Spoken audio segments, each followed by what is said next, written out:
गुरुवर्ग और अनंत कोटि वैष्णव वृंदे श्री चरण कमल अनंत कोटि भूलंठित दंडवत नत निवेदन करे তাদের অহিত কৃপা প্রার্থনা করি। গুরু গৌরাঙ্গ গুরু বৈষ্ণবের অপার করুণায় আজ আমরা বিলগ্রাম শ্রীমদ ভক্তিবিনোদ আশ্রমে এসে উপস্থিত হয়ে আমরা হরিকথা পাঠ কীর্তন এই নিয়ে ছিলাম। আজ আমাদের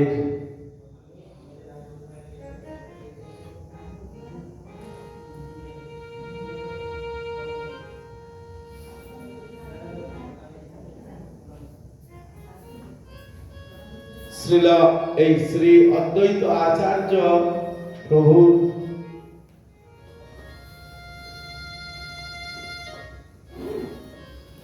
आज श्री अद्वैत आचार्य प्रभुर आविर्भाव तिथि बड़ा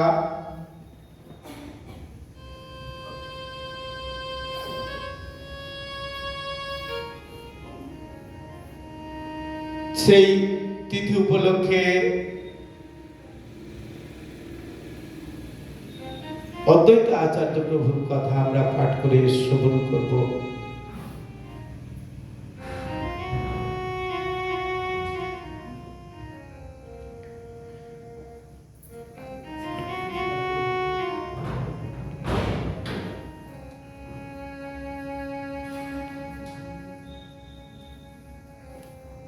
অদ্বৈত আচার্য প্রভু তিনি কে আমাদের জানতে হবে।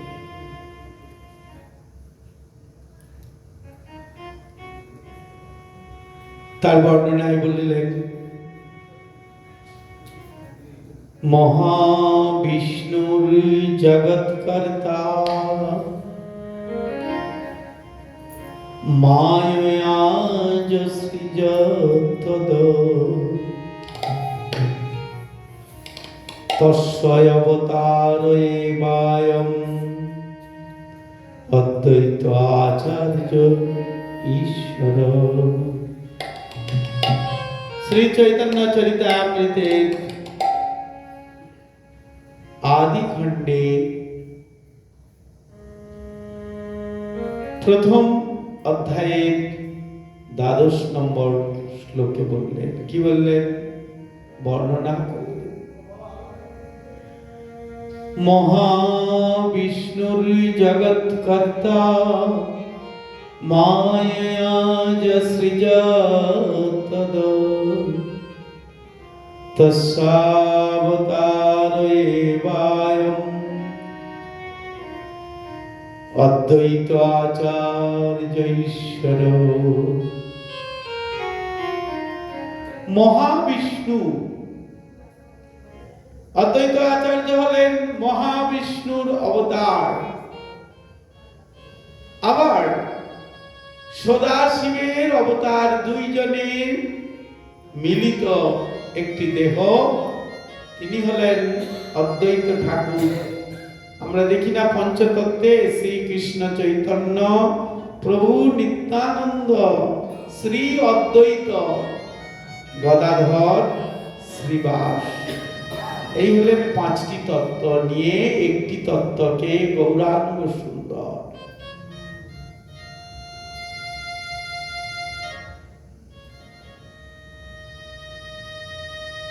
স্বয়ং ভগবান হলেন গৌরাঙ্গ সুন্দর, তার স্বয়ং প্রকাশ হলেন শ্রী নিত্যানন্দ প্রভু। তার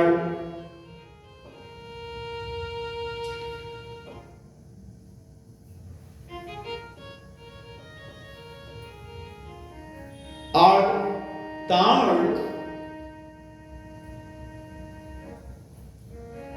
অদ্বৈত আচার্য হলেন স্বয়ং ভগবান শ্রী মহাবিষ্ণুর অবতার বা সদাশিবের অবতার। আর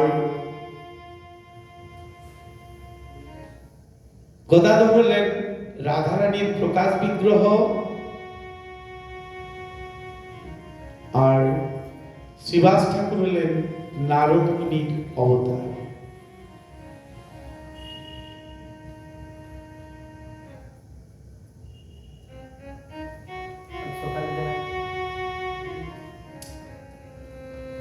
শ্রীকৃষ্ণ চৈতন্য মহাপ্রভুর প্রিয় পার্ষদ প্রবর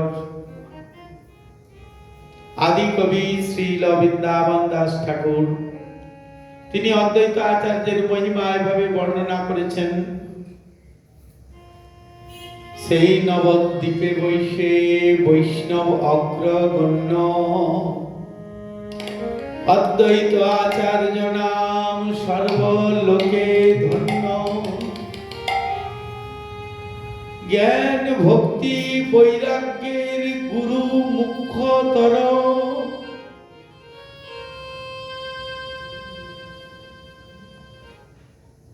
কি বললেন?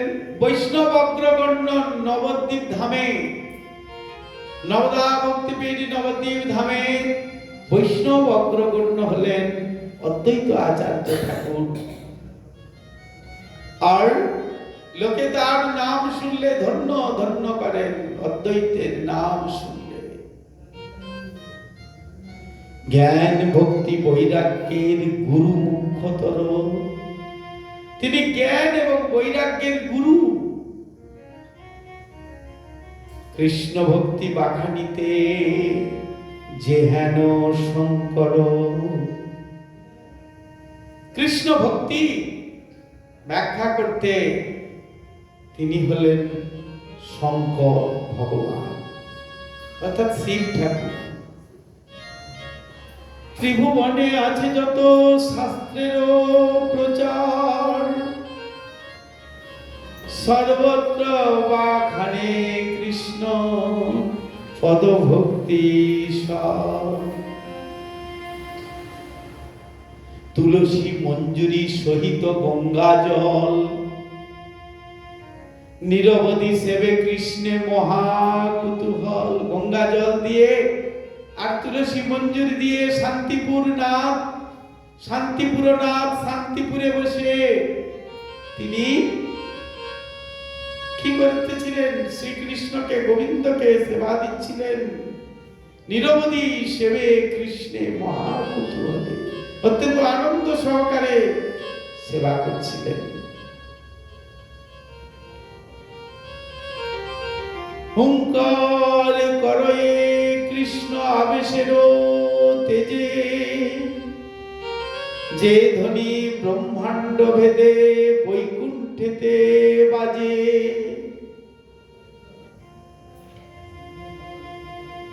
এখান থেকে তিনি হুঙ্কার দিচ্ছেন। মহাপ্রভু বারবার বলেছেন আমি ওই নাড়ার হুঙ্কারে এসেছি। নাড়া বলতেন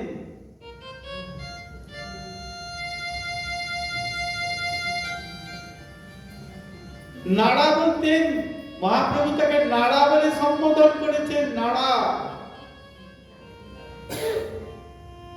আর বলছেন আমি শুয়েছিলাম কোথায়? ক্ষীরসাগরে, আর আমি এসেছি এখন নাড়ার হুঙ্কারে। তাই সেই নাড়ার হুঙ্কার অদ্বৈত আচার্যের হুঙ্কার করেছেন। আর এইখান থেকে করেছেন ব্রহ্মাণ্ড ভেদ করে বৈকুণ্ঠেতে সেই ধ্বনি হুঙ্কার বেজেছে। যে প্রেমের হুঙ্কার শুনিয়া কৃষ্ণ নাথ ভক্তিরসে আপনে সে হইলা সাক্ষাৎ।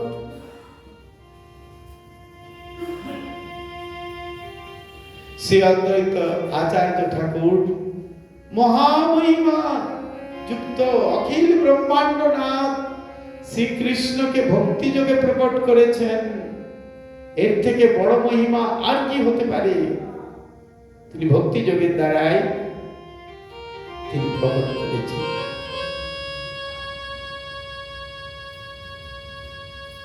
অদ্বৈত আচার্য ঠাকুর সর্বগুরু, ঈশ্বর থেকে অভিন্ন। তাই তাকে আচার্য বলেছেন কেন? তিনি কৃষ্ণ ভজন শিক্ষার আচার্য।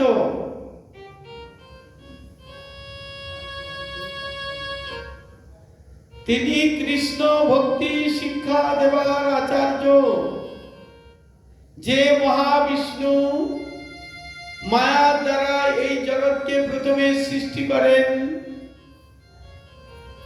কে সৃষ্টি করেন? মহাবিষ্ণু। তিনি কি করেন?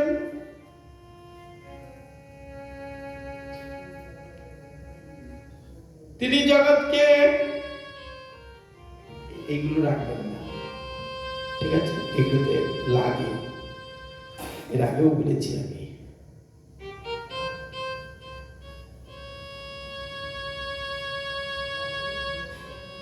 তিনি মায়া, সেই মহাবিষ্ণু মায়ার দ্বারা এই জগৎকে সৃষ্টি করেছিলেন। আর সেই মহাবিষ্ণুর অবতার হলেন শ্রী অদ্বৈত আচার্য।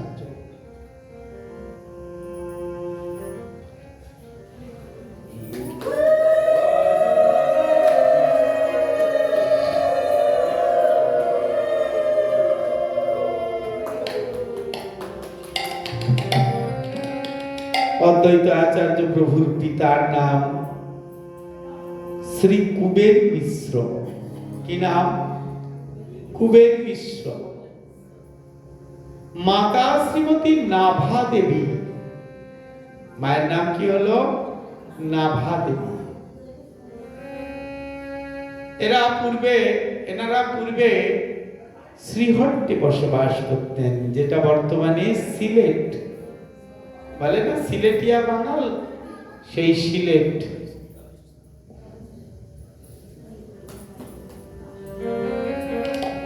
কুবের পণ্ডিত বহুকাল অপুত্রক ছিলেন, কোন পুত্র হয় নাই। বৃদ্ধ হয়ে গেছেন, বয়স হয়ে গেছে। প্রায় বৃদ্ধ বয়সে তিনি পুত্ররত্ন লাভ করেন।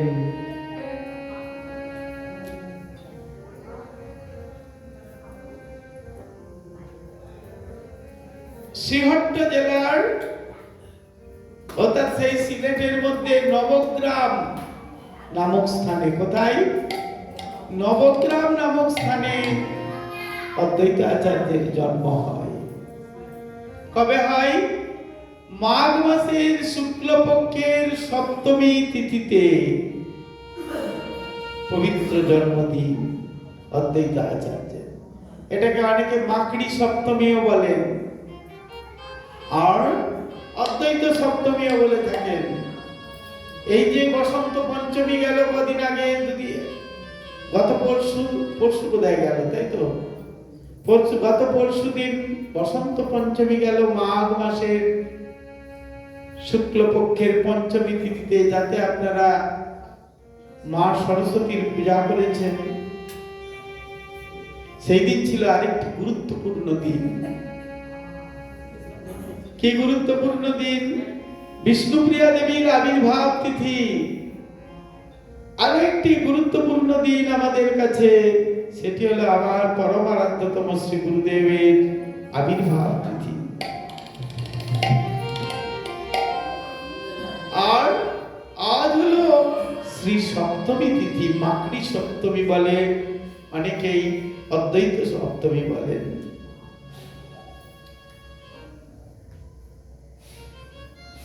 অনেকে গান গিয়েছেন, মাঘ শুক্লা তিথি সপ্তমীতে অতি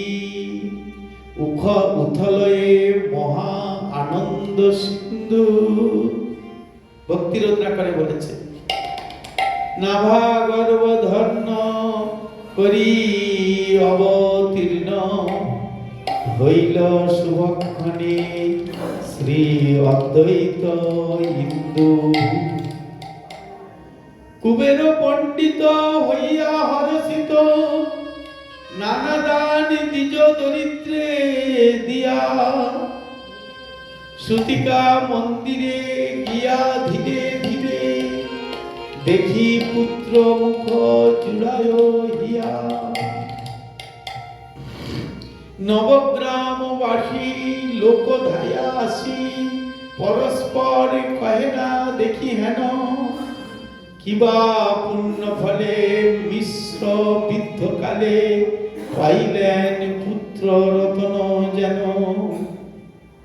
পুষ্প বরিশন করে সুরগণ, অলক্ষিত রীতি উপমান। জয় জয় ধ্বনি ভরলয় অবনী, ধনে ঘনশ্যাম মঙ্গল। বলো অদ্বৈত আচার্য প্রভু কি। সেই সিলেট থেকে বা শ্রীহট্ট থেকে অদ্বৈত আচার্য প্রভুর পিতা গঙ্গা তীরে বাস করবেন, ছিলেন পদ্মা তীরে। এলেন, আসছেন কোথায় না গঙ্গা তীরে। গঙ্গা তীরে এসে বাস করবার উদ্দেশ্যে পুত্রকে নিয়ে শান্তিপুরে চলে আসেন। অনেকে শান্তিপুর জানতো, তাই শান্তিপুরে তিনি নিয়ে এসেছেন। দেখেছেন অদ্বৈত আচার্য প্রভু।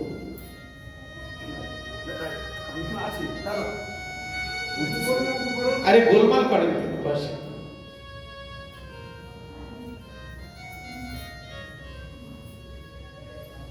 গঙ্গা তটে এসে বসবাস করতে থাকলেন তারা। এই কেউ গোলমাল করবেন না, ওসব দেবেন না তো, ছাড়ুন চলুন। পুত্রের নামকরণ করলেন, ভগবানের প্রসাদী মালা পাচ্ছেন, এটা কত বড় ধন্য জিনিস। এর দ্বারাই কত কি জীবনে উন্নতি হয়। পাই কোথায়? ভগবানের প্রসাদী মালা। জানেন, ভগবানের প্রসাদী মালা পাওয়ার জন্য আসামে গিয়েছিলাম ভিক্ষায়। তো গুরু মহারাজ বলেছিলেন, অবশ্য বলেছিলেন, প্রসাদী তুলসী পাতা, প্রসাদী মালা, প্রসাদী চন্দন, যাত্রার চন্দন নিয়ে যাবেন। আসাম, শিলিগুড়ি, ধূপগুড়ি, জলপাইগুড়ি এই সমস্ত জায়গায় গিয়েছি। বলছে আপনারা ভগবানের প্রসাদী কিছু আনেন নাই, প্রসাদী মালা আনেন নাই। আমরা এই ব্যাগে করে এত শুকনো মালাকে শুকনো করে নিয়ে গিয়েছি, ফুল, মালা, তুলসী পাতা, সেই একটু একটু করে দিয়েছি ছিঁড়ে ছিঁড়ে। কি আনন্দে তারা বললেন আমরা এগুলোকে রেখে দিই সারা বৎসর, তারপর যদি নবদ্বীপ যেতে পারি ভালো, তা না হলে আমরা এই প্রতিদিন ভগবানের প্রসাদ স্বরূপে আমরা প্রণাম করি এগুলিকে প্রতিদিন নিত্য নিত্য। তাহলে ভগবানের প্রসাদটা সাধারণ ব্যাপার নয়। ভগবানের প্রসাদ পেলে সঙ্গে সঙ্গে নিতে হয়। প্রসাদের মহিমায় বললেন সঙ্গে সঙ্গে প্রসাদ নাও। পদ্মপুরাণে প্রসাদের খুব মহিমা আছে।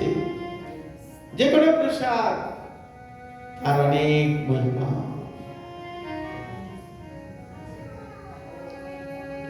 পুত্রের নামকরণ করলেন, নাম রাখলেন মঙ্গল।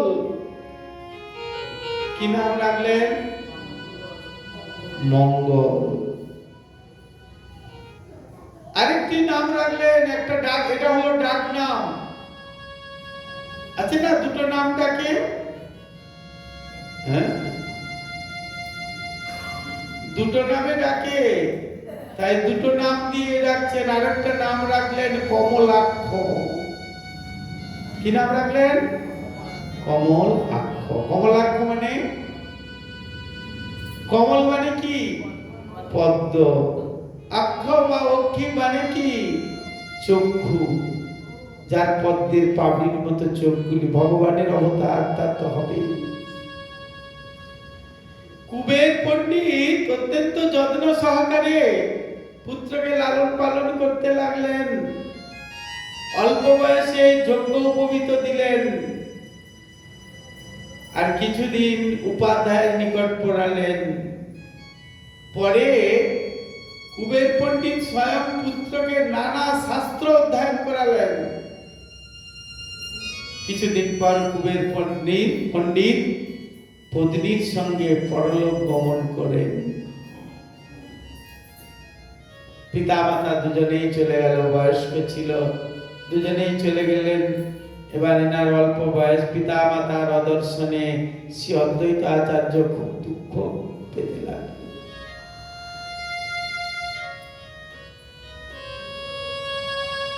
শ্রী অদ্বৈত আচার্য প্রভু এই পিতা মাতার বিরহে নানা স্থানে কিছুদিন কি করতে লাগলেন না, তীর্থ পর্যটনে গেলেন।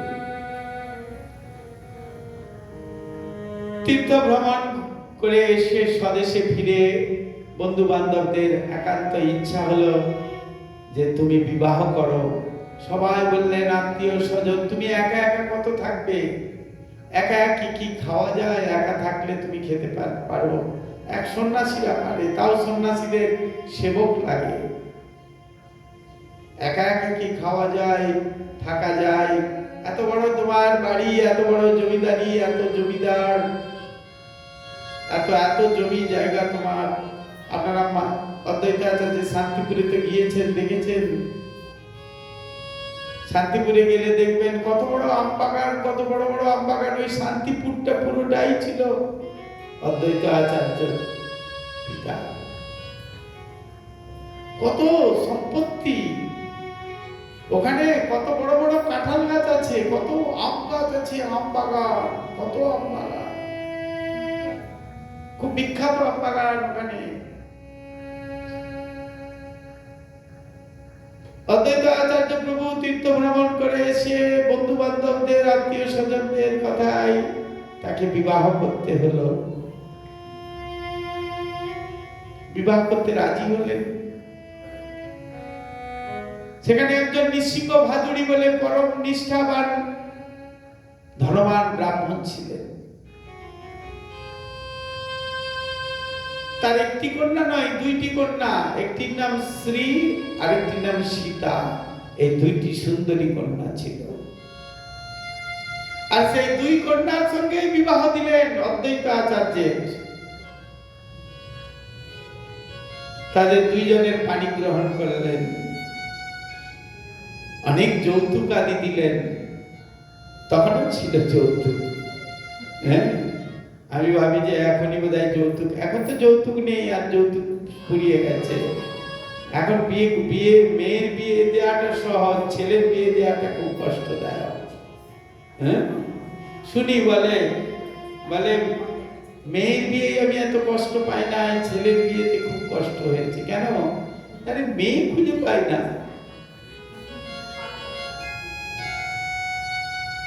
যাই হোক, আর আজকালকার ছেলেগুলো তো ভালো, মা বাবাকে বেশি কষ্ট দেয় না, একটা একটা করে ধরে নিয়ে চলে আসে, নিজের মতো গুছিয়ে নেয়। ভালো, এগুলো ভালো, নিজের মতো গুছিয়ে নিল, ব্যাস সংসার হয়ে গেল।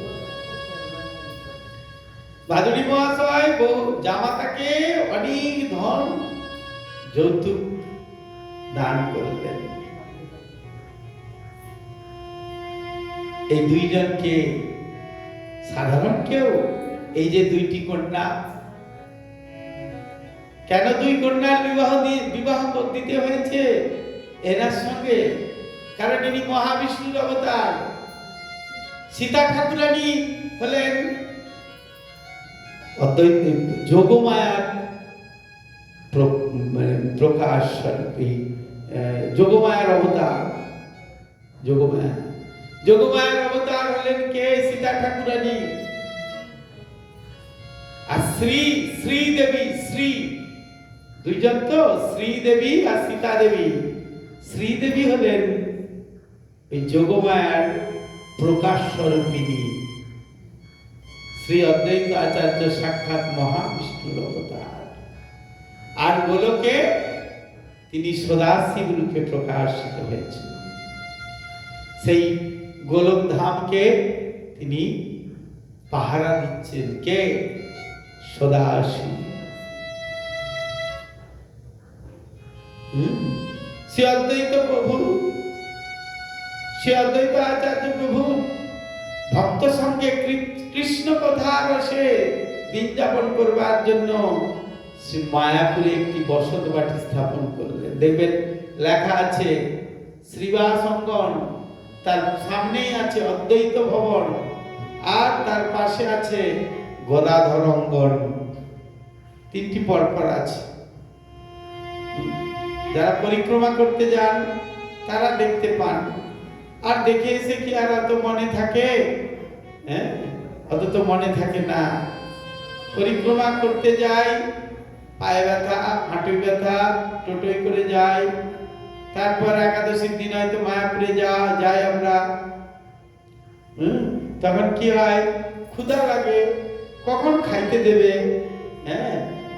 এই চিন্তা করে সব।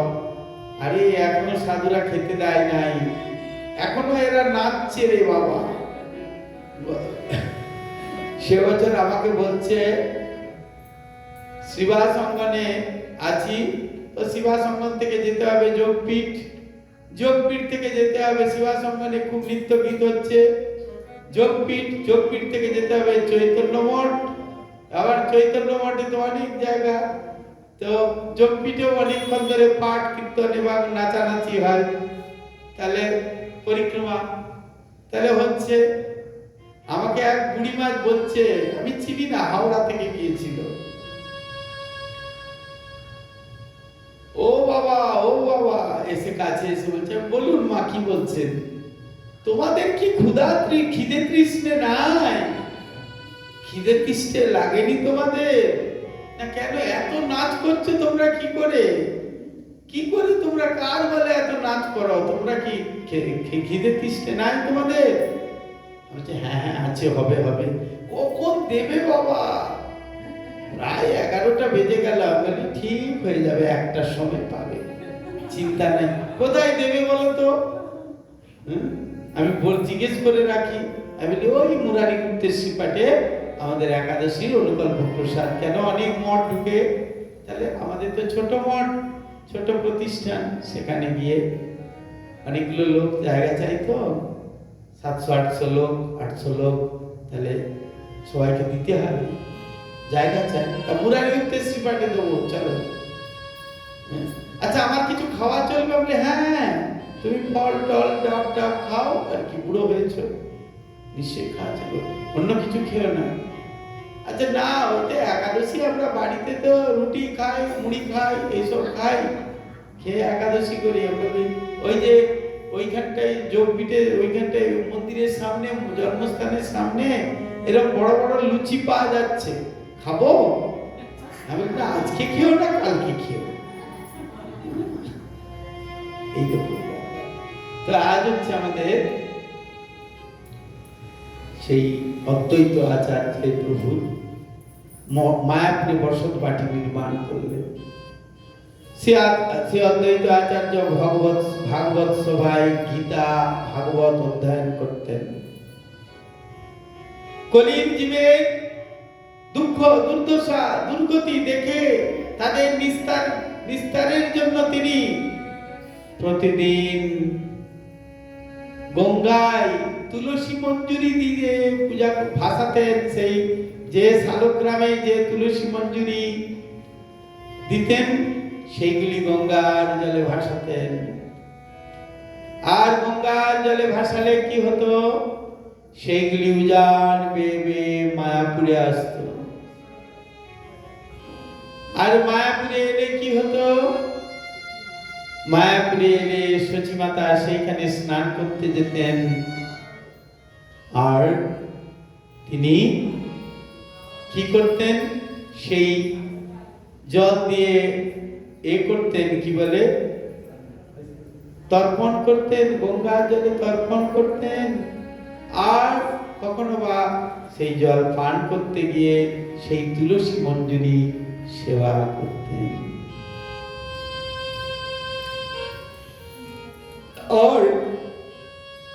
আর কি করতেন না? আর সেইটির পর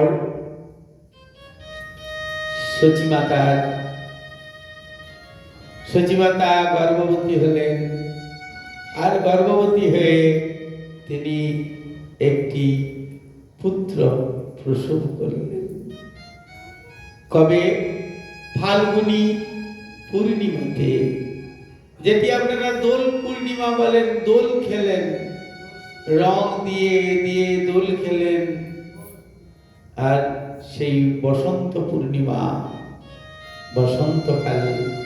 আর সেই দিন কখন তিনি আবির্ভূত হলেন? যখন সকালে চন্দ্রগ্রহণ কালে, যখন সকালে অত্যন্ত আনন্দ সহকারে হরিনাম সংকীর্তন করছেন, গঙ্গাতে স্নান করছেন। আর সেই সময় গঙ্গায় হরিধ্বনি উচ্চারণ হচ্ছে, ব্রাহ্মণগণ হরিধ্বনি বেদধ্বনি উচ্চারণ করছেন। আর সেই সময় কে আবির্ভূত হলেন? স্বয়ং কলিযুগ পাবন অবতারী শ্রী গৌরাঙ্গ সুন্দর। আর সীতা ঠাকুরানীকে সেই যোগপীঠে মিশ্র গৃহে প্রেরণ করলেন যখন তিনি আবির্ভূত হলেন গৌরাঙ্গ সুন্দর। এবং পরে তিনি স্বয়ং দেখলেন। শ্রী চৈতন্য চরিতামৃত আদি লীলাতে বলছেন, দেখিয়া বালক ঠাম সাক্ষাৎ গোকুল কাম। তিনি তো বুঝতে পারছেন, আগে তো বলেছেন যান, আপনারা যান, আমি যাব পরে। তিনি আগে তার সমস্ত পার্শ্বদের পাঠিয়ে দিয়েছেন, যান আপনারা যান। সকলকে পাঠিয়েছেন, বিভিন্ন স্থানে স্থানে পাঠিয়েছেন। এখন তিনি নিজে এসেছেন। তাই স্বয়ং অদ্বৈত আচার্য ঠাকুর ও সীতা ঠাকুরানী দর্শন করে বলছেন, দেখিয়া বালক ঠাম সাক্ষাৎ গোকুল কান, বর্ণমাত্র দেখি বিপরীত। যেন বর্ণটি আলাদা। আগে ছিল কি? কালো সোনা। এখন তিনি কিরকম হয়েছেন? গৌর, বর্ণচোরা শ্যাম। তিনি তার বর্ণকে লুকিয়ে দিয়েছেন, চুরি করে রেখেছেন। আর চুরি করে কিটা নিয়ে এসেছেন? রাধারানীর বর্ণ ভাব কান্তি। সাক্ষাৎ সেই গোকুলের শ্রীহরি, কেবল বর্ণটি বিপরীত, গৌর বর্ণ। আচার্যের যেন আনন্দের সীমা রইল না। বুঝতে পারলেন তার মনোকামনা পূর্ণ হয়েছে। অনন্তর শ্রী গৌরাঙ্গ সুন্দর ক্রমে আত্মপ্রকাশ করে শ্রী অদ্বৈত আচার্যকে আহ্বান করলেন এবং তার মনোবাঞ্ছিত রূপ সকল দেখতে বললেন। সাতপ্রহরিয়া লীলা করেছিলেন শিবাস অঙ্গনে। গৌরাঙ্গ সুন্দর সাতপ্রহরিয়া লীলা করেছেন। সাতপ্রহর মানে 1 প্রহর মানে 3 ঘন্টা, 7 প্রহর মানে 21 ঘন্টা শিবাস অঙ্গনে। তিনি বিষ্ণু খট্টায়, বিষ্ণুর সিংহাসনে বসে যে যা রূপ দর্শন করতে চেয়েছেন বা যে যা বর চেয়েছেন, মহাপ্রভু তাদের দেখিয়েছেন, মহাভাব প্রকাশ করেছিলেন। সেই লীলা দর্শন দান করেছিলেন। শ্রী চৈতন্য ভাগবতের মধ্য খণ্ডে বলছেন, যে পূজার সময় যে দেব ধ্যান করে, তাহা দেখে চারিদিকে চরণের তলে। যে পূজার সময় যদি কেউ দেবতাকে ধ্যান করে থাকে, 33 কোটি দেবদেবী দেখছেন মহাপ্রভুর চরণ তলে।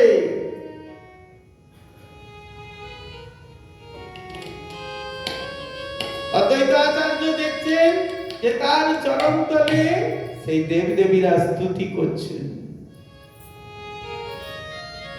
আর এই দেখে শ্রী অদ্বৈত আচার্য প্রেমানন্দে 2 বাহু তুলে হরি বল, হরি বল, হরি বল বলতে লাগলেন। আর খুব আনন্দে নৃত্য করলেন। চৈতন্য ভাগবতে বলছেন, আজি যে সকল মোর দিন পরকাশ, আজি যে সফল হইল যতই অভিলাষ, আজি মোর জন্ম কর্ম সকল সফল, সাক্ষাতে দেখিলু তোমার চরণ যুগল। ঘোষে মাত্র চারি বেদে যারে নাই দেখে, বেদে ঘোষণা করেছেন অথচ দেখেন নাই। হেন তুমি মোর লাগি হইলা পর থেকে। মহাপ্রভু আচার্যকে বললেন, করুণা করে বললেন, আচার্য আমার পূজা করো, আমার সেবা করো। তখন সে আচার্য গৌর সুন্দরের চরণ যুগলে পূজা করতে লাগলেন, অর্চন করতে লাগলেন। কি বললেন চৈতন্য ভাগবতে, কিভাবে পূজা করতে হয়? প্রথমে চরণ ধুই সুবাসিত জলে, বললেন এতৎ পাদ্যম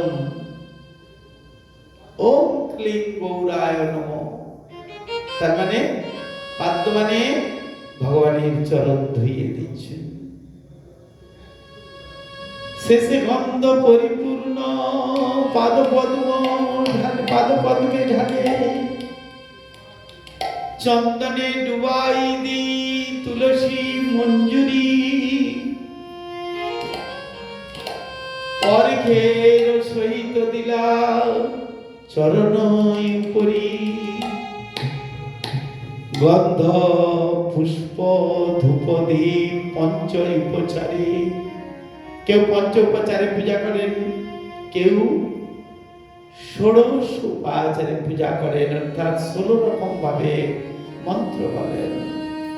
আমাদের গুরু মহারাজ শিখিয়েছেন ষোড়শ উপাচারে পূজা করতে, প্রতিদিন ষোড়শ উপাচারে পূজা করতে হয়। অনেকে আসেন, অনেকে বলেন আপনাদের এত বেশি কেন, বেশি বেশি অর্চন কেন? আমাকে বলেন, অনেক পূজারীরা বলেন, কেন কি হয়েছে? কয়েকটা তো মন্ত্র বলবেন, হৃদয় দিয়ে বলুন না, তাহলেই তো হয়। না না, এত বেশি কেন, এত বেশি করতে হয় কেন? তো যার জন্য এসেছি তোমার কাছে, সেই যদি আমি না করি তাহলে কি লাভ হবে? চৈতন্য মঠের অর্চন পদ্ধতি যা দেয়া আছে সেইগুলোই তো করি আমরা, অন্য কিছু তো করি নাই। সেখানে তো আমাদের মূল প্রভুপাদ যা দিয়ে গেছেন সেইটাই তো আমাদের করতে হবে। ও আপনাদের যেন বেশি বেশি বলে, অনেক প্রভুরা বলে আমাদের, তারা অন্য মঠে গন্ধ পুষ্প ধূপদীপ পঞ্চ উপচারে, পূজা করে প্রেম জলে বহে অশ্রু ধারে, পঞ্চশিখা জানি পুন করে ন বন্দনা, পঞ্চ প্রদীপ দিয়ে আরতি করছেন। শেষে জয় জয় ধ্বনি করে করেন ঘোষণা, বলে শ্রী চৈতন্য মহাপ্রভু কি। এই বলে অদ্বৈত আচার্য ধ্বনি করেন।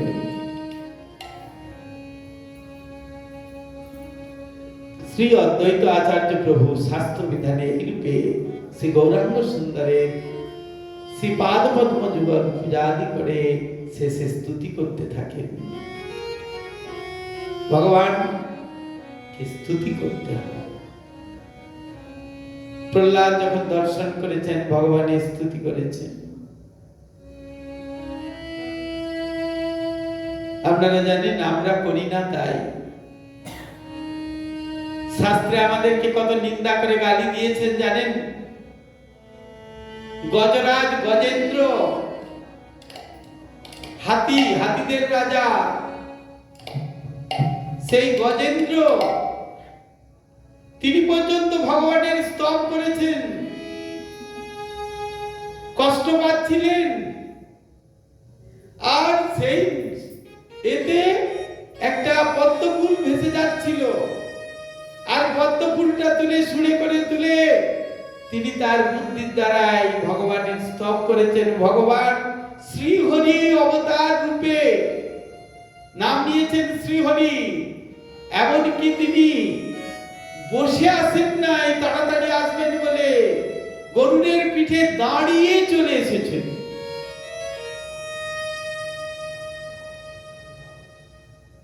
এরকম ভগবান এত করুণাময়। তাহলে আমরা আমাদেরকে গালি দিয়েছেন যে আমরা হাতিদের থেকেও, আমরা পশুদের থেকেও নিকৃষ্ট, যে আমরা তার স্তুতি করি নাই, আমরা তার স্তব করি নাই।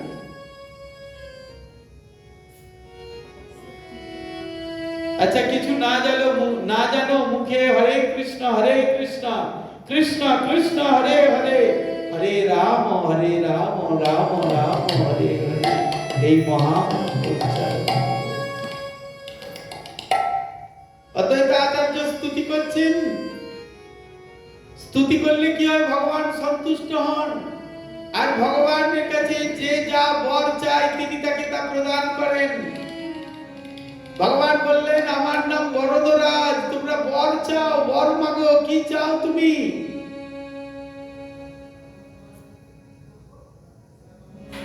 মহাপ্রভু শিক্ষা দিলেন যে কিছু লাগবে না। নবৈ যাচে রাজ্যন্ন চ কনক মাণিক্য বিভবম, ন যাচে ব্রহ্মাং সকল জনকাম্মাং বরবধূম, সদা কালে কালে প্রমথ পতিনা ভীত চরিত, জগন্নাথ স্বামী নয়ন পথগামী ভব। আমার কিছু লাগবে না, কোনো কিছু চাই না আমাকে। হে জগন্নাথ, আমাকে জন্মে জন্মে তুমি আমাকে অহৈতুকী ভক্তি দাও। ভক্তিটা কিরকম? আনলিমিটেড। মম জন্মনি জন্মনীশ্বরে ভবতাদ ভক্তির অহৈতুকীতেই। এখানে কি বলছেন অদ্বৈত আচার্য? আমরা যদি ভগবানকে দর্শন করি, ধ্রুব মহারাজ ভগবানকে দর্শন করেছিলেন, ভগবান বলছেন বর চাও, বর মাগো আমার কাছে। বলছে আমার বর লাগবে না, আমি কাঁচ খুঁজতে এসেছিলাম, আমি হিরে পেয়েছি, আমার লাগবে না, আমার অন্য কোনো বর লাগবে না। এখানে বললেন জয় জয় সর্বপ্রাণ নাথ বিশ্ববন্ধর, জয় জয় গৌরচন্দ্র করুণা সাগর, জয় জয় ভকত বচন সত্যকারী। কি বললেন? ভকত বচন সত্যকারী। তুমি ভক্তকে যা তুমি বচন দাও, তুমি তাই পালন করো। তাই বললেন ভকত বচন সত্যকারী, জয় জয় মহাপ্রভু মহায় অবতারী। মহাপ্রভুকে সমস্ত অবতারের উৎসব, সমস্ত অবতারের উৎসব। কি বললেন? এতে চাংসকলা পুরুষ কৃষ্ণস্তু ভগবান স্বয়ং, ইন্দ্রাণী ব্যাকুলম লোকে মীড়য়ন্তি যুগে যুগে, একলা ঈশ্বর কৃষ্ণ আর সব ভৃত্য।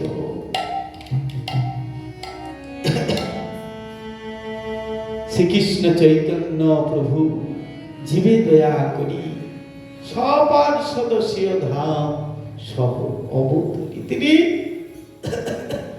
সমস্ত অবতারের উৎসব, তাই তাকে অবতারী বলেছেন, অবতরী বলেছেন।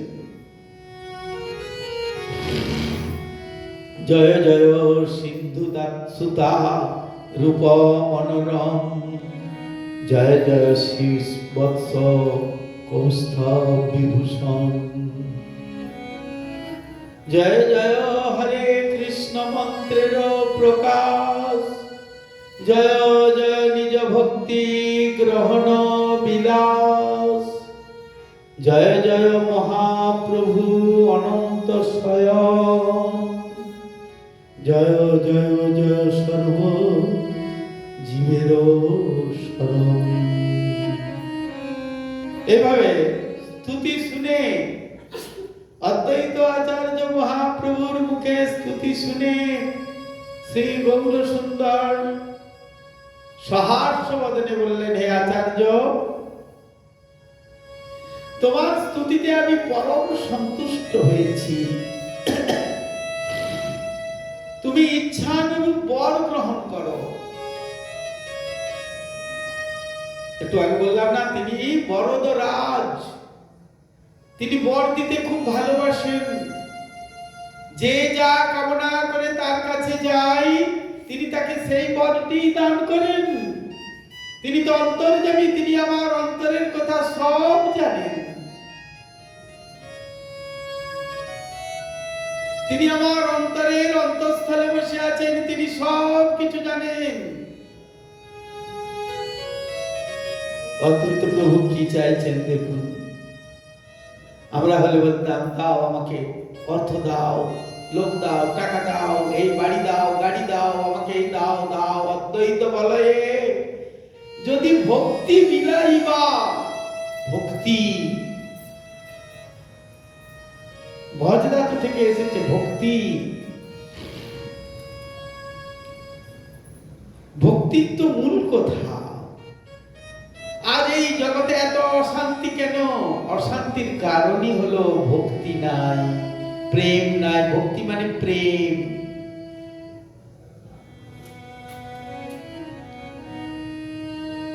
অদ্বৈত বলে, যদি ভক্তি বিলাইবা, কি চাইছেন দেখুন। তুমি যদি ভক্তি বিলাতে চাও, হে ভগবান, হে ভগত বৎসল গৌর হরি, স্ত্রী শূদ্র আদি যত মূর্খেরে সে দিবা।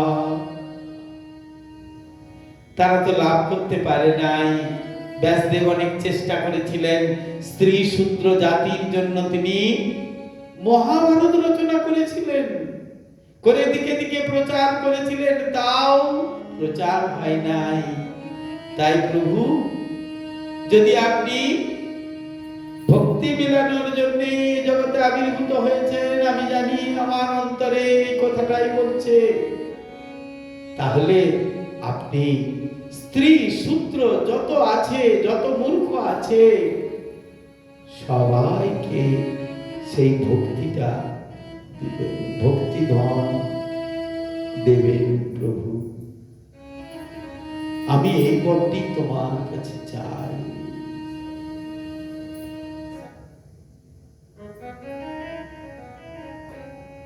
আর এইরকম বর শুনে, এইরকম বর প্রার্থনা শুনে চতুর্দিকে ভক্তগণ নিতাই গৌর প্রেমানন্দে হরি হরি হরি হরি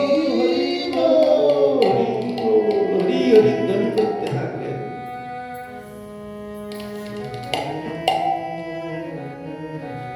করুণাময় শ্রী গৌর হরি। একটু আগে তিনি বলেছেন ভক্ত বচন সত্যকারী। তাই ভক্ত বাক্য সত্য করবার জন্য জগতে দিনহীন পতি পাপী পাষণ্ডী, কত পাপী, যোগায় মাধায়ের মতো পাপীকে উদ্ধার করেছেন। শাস্ত্রে বললেন সার্বভৌম ভট্টাচার্য পাষণ্ডী। কেন? তিনি ভগবানের অঙ্গকে খণ্ড খণ্ড করে কেটে দিয়েছেন। কিভাবে? বাক্যের মাধ্যমে। সেই সমস্ত ব্যক্তিকে, ওই যে কথাটা আছে, অত্যন্ত দুর্লভ প্রেম করিবারে না, শিখায়ে শরণাগতি ভকতের প্রাণ। সেই ব্রহ্মার দুর্লভ প্রেম তিনি দান করেছিলেন গৌরাঙ্গ সুন্দর। যদি গৌর না হইতো তবে কি হইতো? কেমনে ধরিতাম দে? আমরা কি করে জানতাম যদি গৌরাঙ্গ সুন্দর না হতো? যদি প্রভুপাদ না হতেন, গতকাল প্রভুপাদের কথা বলেছিলাম, মনে আছে? প্রভুপাদ জগৎগুরু ভক্তি সিদ্ধান্ত সরস্বতী ঠাকুর, তিনি যদি না আসতেন, তাকে যদি তিনি ভক্তি গঙ্গা কে যিনি নিয়ে এসেছেন ভক্তি বিনোদ ঠাকুর, তিনি যদি না নিয়ে আসতেন, তাহলে আমরা কেউ জানতেই পারতাম না আমরা কে, আমরা কোথা থেকে এসেছি, কেন এসেছি, আমাদের কর্তব্য কি। তাই সেই মহাপ্রভুর প্রেম ভক্তি আজ সারা পৃথিবীতে বিলাচ্ছেন। বলছেন আমাদের গুরুদেব বলতেন, হাটে বিক্রি হচ্ছে। হঠাৎ করে বললেন হাটে বিক্রি হচ্ছে, হাটে বিক্রি হচ্ছে।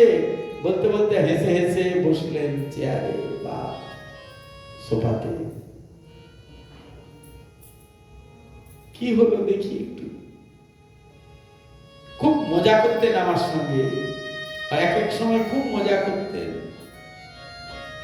খুব গম্ভীর প্রকৃতি ছিলেন ঠিকই, কিন্তু মাঝে মাঝে খুব মজা করতেন। আমি মনে করি কোনো মজা টজা করছে, বলে হাটে বিক্রি হচ্ছে, হাটে বিক্রি হচ্ছে, কে নেবে গো, কে নেবে গো। কি বিক্রি হচ্ছে মহারাজের কাছে দেখি। আমি বলি গুরু মহারাজ কি বিক্রি হচ্ছে হাটে, আপনি নেবেন? আমি বলি যদি বিক্রি হয়, যদি স্বল্প মূল্যে পাওয়া যায় কেন নেব না, আমি বুঝে গিয়েছি। বললেন হ্যাঁ বিক্রি হচ্ছে, যদি নিতে চান নিয়ে নেন, লুটে নেন। কি করে? বলি মূল্য কোথায়? বললে কেন, ওই যে শ্রদ্ধা আছে, ওই শ্রদ্ধা মূল্যে বিক্রি হচ্ছে, নিয়ে নেন, নিয়ে নেন, নিয়ে নেন। বেশ। কি বিক্রি হচ্ছে? নাম। কোথায় বিক্রি হচ্ছে? হাটে। কে হাট খুলেছে? না, নিত্যানন্দ প্রভু নিতাই হাট খুলেছে। ওই যে একটা গান আছে না, নিতাই কি নাম এনেছে রে। কে এনেছে? নিতাই। কোথা থেকে এনেছে? বৈকুণ্ঠ থেকে। নিতাই কি নাম এনেছে রে, নাম এনেছে নামের হাটে, শ্রদ্ধা মূল্যে নাম দিতেছে রে। কি মূল্যে দিচ্ছে? শ্রদ্ধা মূল্যে। যদি শ্রদ্ধা থাকে তাহলে সেই নাম কেনা যাবে, আর যদি শ্রদ্ধা না থাকে তাহলে সেই নাম কেনা যাবে না। এই নামটি কি? ব্রহ্মা পর্যন্ত এই নাম নিতে পারেন নাই। শিব বিরিঞ্চির বাঞ্ছিত যে প্রেম জগতে ফেলিল ঢালি। কে ঢেলেছেন? গৌরাঙ্গ সুন্দর। শিব বিরিঞ্চি, বিরিঞ্চি মানে ব্রহ্মা। শিব বিরিঞ্চির বাঞ্ছিত প্রেম জগতে ফেলিল ঢালি। বিলাচ্ছে। তিনি এরকম অবতার। কেন তাকে অবতারের উৎস বলেছেন? রামাদি অবতারে ক্রোধে নানা অস্ত্র ধরে। রাম কি ধরেছেন? তীর ধনুক। কৃষ্ণ কখনো কখনো সুদর্শন চক্র ধরেছেন,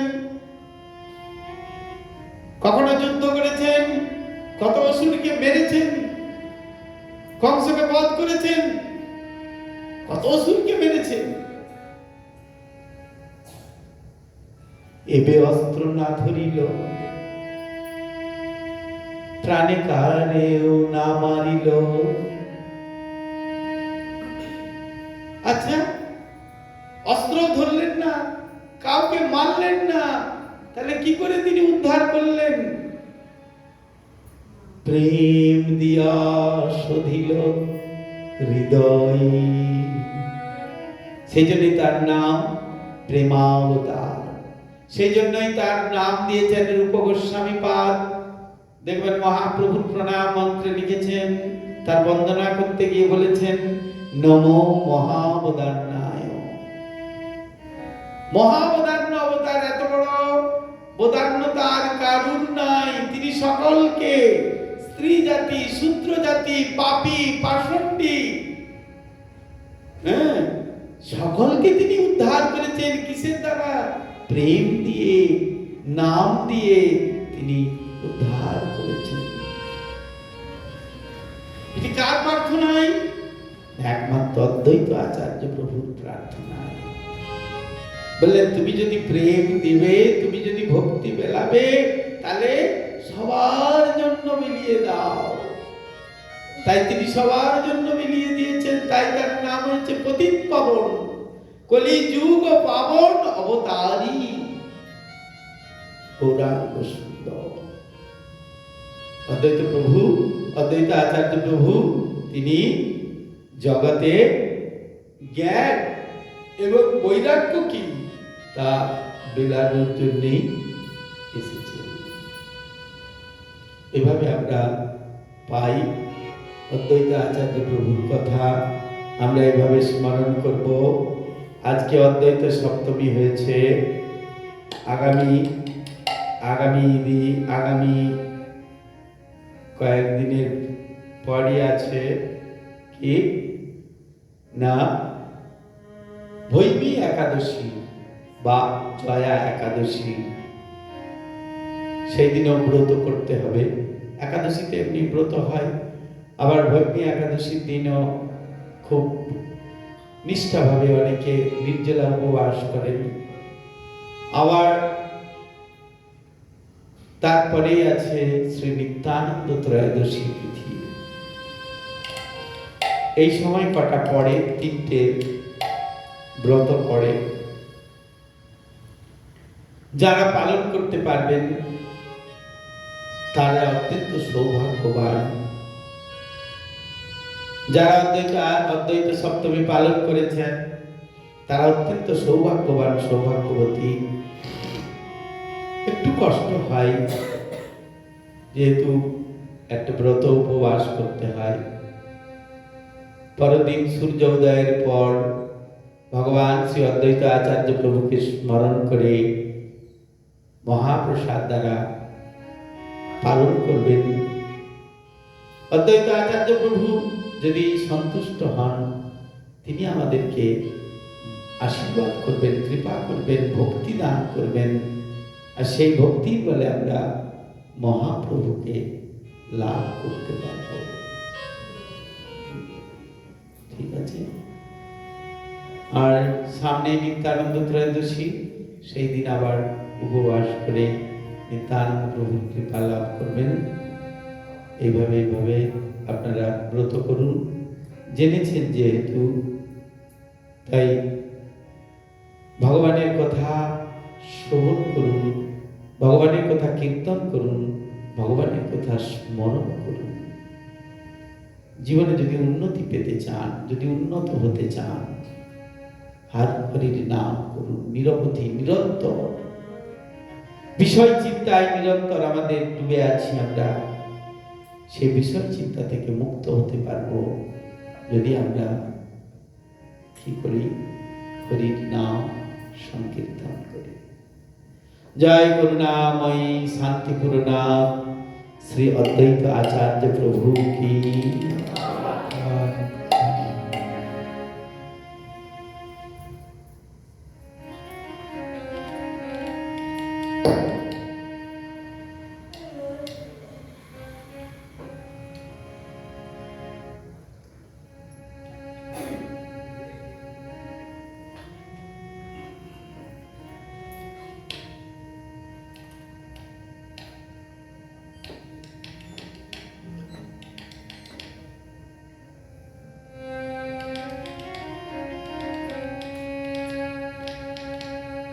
জয় জয় অদ্বৈত আচার্য মহাশয়। জয় জয় অদ্বৈত আচার্য মহাশয়। জয় জয়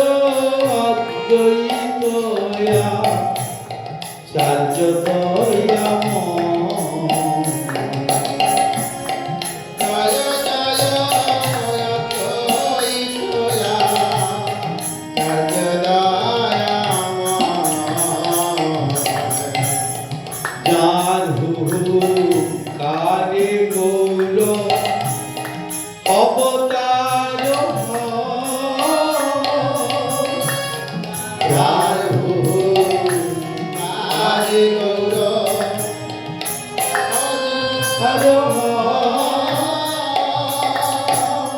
জয় জয় অদ্বৈতয়া চার্য জয় জয়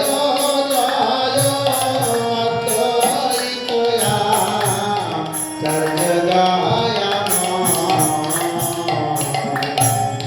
প্রেমদাতা সীতানাথ করুণা সাগর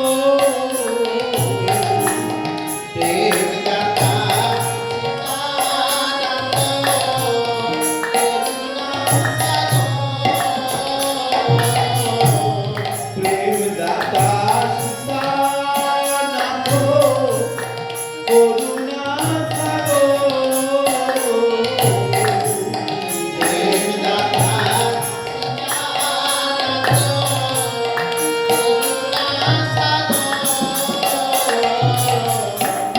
যার প্রেম রসে আইলা গৌরাঙ্গ সুন্দর যার প্রেম রসে আইলা গৌরাঙ্গ যার প্রেম রসে আইলা গৌরাঙ্গ সুন্দর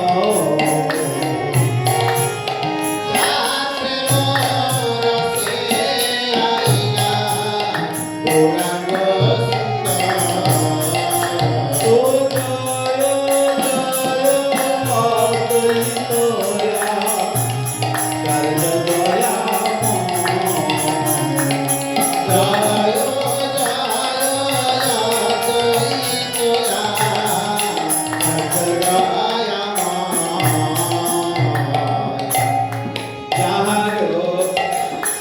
যাহারে করুণা করি কৃপা দিতে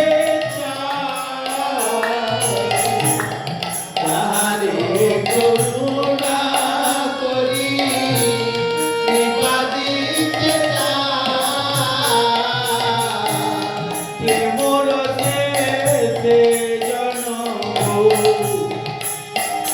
প্রেমর সে জন জয়ী অন্নমুনগা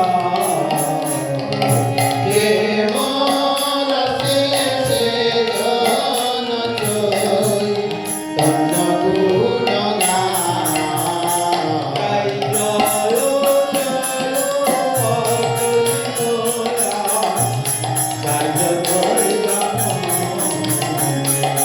জয়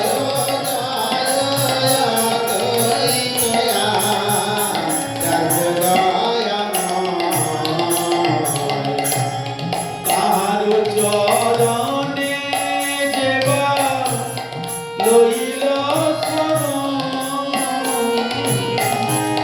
তাহার চরণে দেবা লইল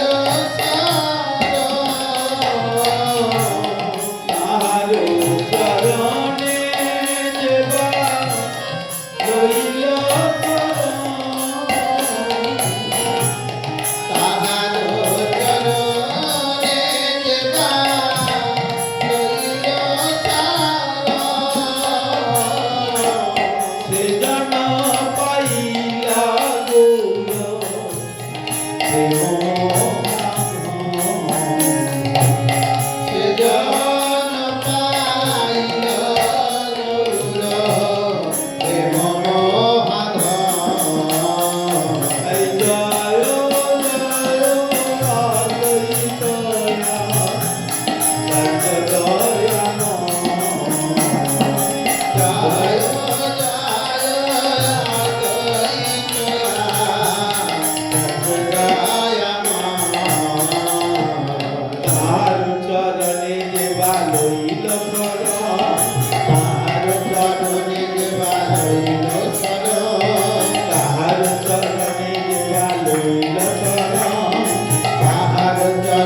প্রেমদাতা সীতানাথ করুণা সাগর প্রেমদাতা সীতানাথ করুণা সাগর তার প্রেম রসে আইলা গৌরাঙ্গ সুন্দর তার প্রেম রসে আইলা গৌরাঙ্গ সুন্দর তার প্রেম রসে আইলা গৌরাঙ্গ সুন্দর তার প্রেম রসে আইলা গৌরাঙ্গ সুন্দর তারে করুণা করি কৃপা দিতে চাই তার করুণা কৃপা দিতে চায় প্রেম রসে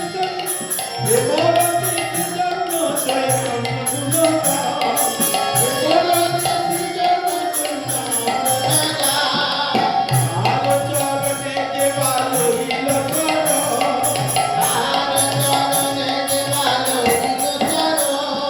সেজন পাইলা গৌর প্রেম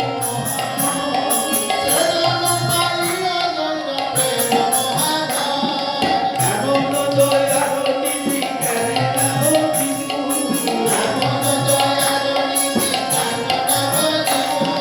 ভজন বলে নিজ মাতে ভজন করিনু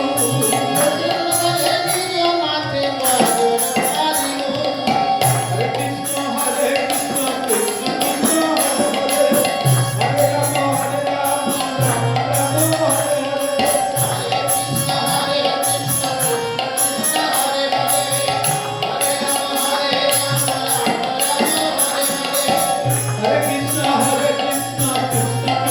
হরে হরে হরে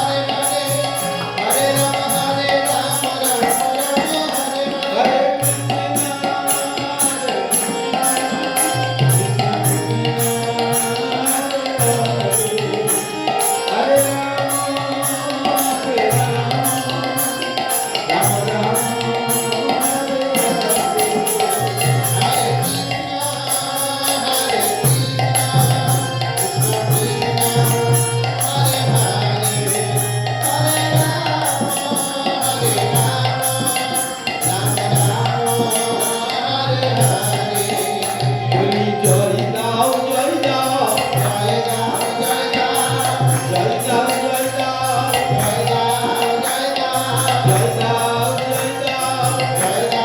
জয় দাও ওই সীতানাথ দৈতে জয় দাও জয় দাও অদ্বৈত আচার্যে জয় দাও জয় দাও অদ্বৈত আচার্য ঠাকুরের জয় দাও জয় দাও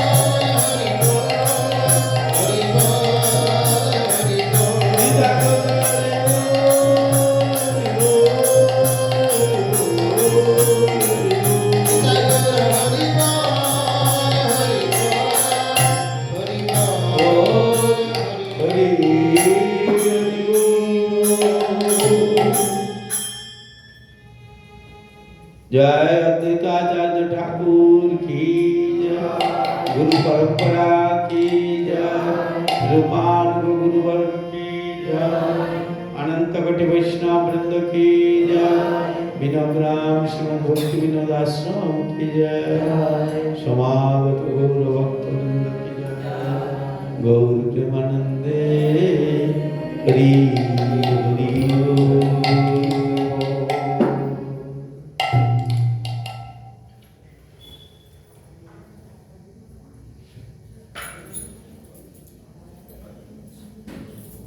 मंचा